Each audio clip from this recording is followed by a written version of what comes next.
இருக்கோம் போட்டிகோல. காலையில பூரி எல்லாம் வச்சேன். பிரியாணி பண்ணா அந்த வாசத்துக்கு வந்து எத்தனை வாட்டி செய்யறதுக்குலாம் உட்காந்துச்சு தெரியுங்களா? உட்காந்துச்சு. பிரியாணினோட வேகமா உள்ள போகுது பாருங்க.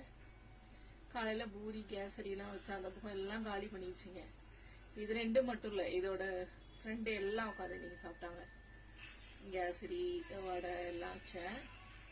இப்ப பிரியாணினோடனே அப்படியே வேகமா இதே குழம்பு சாதனம் போகுதா? உள்ள போகாது. ஏண்டாமோ அப்படிதானே? பொறுமையா பொறுமையா பொறுமையா சாப்பிடு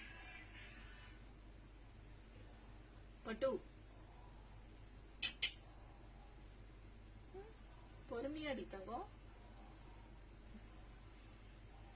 செல்லக்குட்டி. பிரியாணி வாசத்துக்கு தாளிச்சு விடும் போதே அந்த உட்காந்துக்குச்சு. வாசத்துக்கு வளைச்சு வளைச்சு தின்னாது. பிரியாணினா ரொம்ப பிடிக்கும்.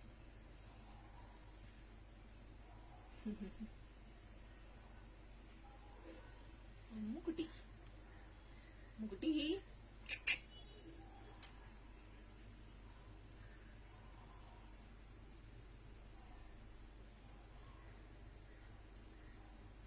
வைக்காம சாப்பிடணும்.